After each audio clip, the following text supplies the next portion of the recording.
ಅದು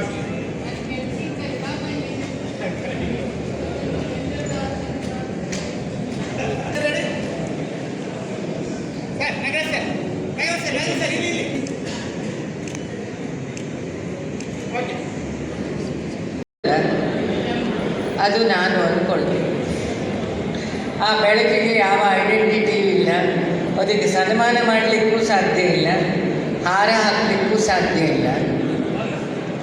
ಯಾಕಂದರೆ ಯಾರೋ ಮೊನ್ನೆ ಕೇಳಿದ್ರಿ, ಜಗತ್ತಲ್ಲಿ ಬ್ರಹ್ಮಜ್ಞಾನಿಗಳು ಯಾರಿದ್ದಾರೆ. ನಾನು ಅವರಿಗೊಂದು ಮಾತು ಹೇಳಿದೆ, ನಮ್ಮ ಕಾಲಘಟ್ಟದಲ್ಲಿ ನಾವು ನೋಡಿದ್ದು ನಿಮ್ಮ ಮಲೆನಾಡವರಾದ ನಮ್ಮ ರಾಷ್ಟ್ರಕವಿ ಕುವೆಂಪು ಅವರನ್ನು ಬ್ರಹ್ಮಜ್ಞಾನಿ ಅಂತ ಹೇಳಬಹುದು. ಸುಮಾರು ಜನಕ್ಕೆ ಅದೊಂದು ಕ್ಯೂರಿಯಾಸಿಟಿ, ಕುವೆಂಪು ಕಾವಿ ಉಡಲ್ಲ, ರುದ್ರಾಕ್ಷಿ ಮಾಲೆ ಇಲ್ಲ.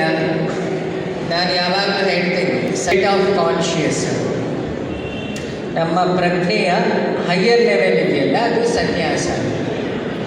ಪ್ರಜ್ಞೆಯ ಸಣ್ಣ ಲೆವೆಲ್ ಏನು, ನಾನು ನಂದು ನಮ್ಮವರು ಅಷ್ಟೇ.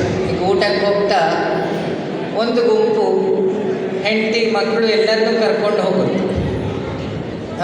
ಅದು ಪ್ರಜ್ಞೆಯ ಎರಡನೇ ಲೆವೆಲ್. ಒಂದು ಗುಂಪು ತಾನೊಬ್ಬನೇ ಹೋಗುತ್ತೆ, ಅದು ಪ್ರಜ್ಞೆಯ ಮಿನಿಮಮ್ ಲೆವೆಲ್. ಇನ್ನೊಂದು ಗುಂಪು ಸ್ವಲ್ಪ ಫ್ರೆಂಡ್ ಸರ್ಕಲ್, ನಮ್ಮ ಅಚ್ಚುತನಂತ ಗುಂಪಾದರೆ ಒಂದು ಫ್ರೆಂಡ್ ಸರ್ಕಲಲ್ಲಿ ಅಲ್ಲಿ ಸಂಸಾರ ಕಮ್ಮಿ,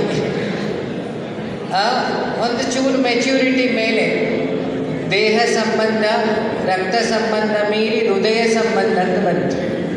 ನಮ್ಮ ಧರ್ಮೇಶು, ರಾಮೋಜಿ ಅಣ್ಣ, ನಮ್ಮ ನಾಗರಾಜ ಅಣ್ಣ, ಸುದಿ, ಈ ಗುಂಪೆಲ್ಲ ನೋಡಿದರೆ ಇಡೀ ತೀರ್ಥಹಳ್ಳಿ ಮಣಿಯಲ್ಲೇ ತರದವರು ತೀರ್ಥಹಳ್ಳಿ ಕರ್ಕೊಂಡು ಹೋಗುತ್ತೆ. ಅದು ಪ್ರಜ್ಞೆಯ ಹೈಯರ್ ಲೆವೆಲಿನ ಒಂದು ಸ್ಟೆಪ್ ಕೆಳಗೆ. ಮೊನ್ನೆ ನಾನಿನ್ನೆ ಆಲ್ದೂರಲ್ಲಿ ಬರ್ತಾ ರೋಡ್ ತುಂಬ ಸ್ವಲ್ಪ ಗುಂಡಿಗಳಿತ್ತು. ನಾವು ನಮ್ಮ MP ಅವರಿಗೂ ಅಲ್ಲಿ MLA ಅವರಿಗೂ ಆಶ್ರಮದ ಡಿವೋಟಿ ಅವರಿಗೆ ಫೋನ್ ಮಾಡಿದ್ರು.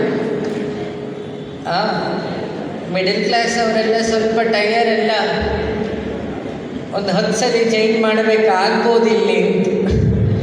ನಮ್ಮ ಎಡಬಲಿ ಕೇಳಿದರು, ಗುರುಜಿ ನೀವೆಲ್ಲ ಕಡೆ ಹೇಳ್ತೀರಲ್ಲ, ನಿಮ್ಮ ಆಶ್ರಮದ ರೋಡ? ನಾನು ಹೇಳಿದೆ, ನನ್ನ ಆಶ್ರಮಕ್ಕೆ ಗೋಡೆ ಇಲ್ಲಪ್ಪ.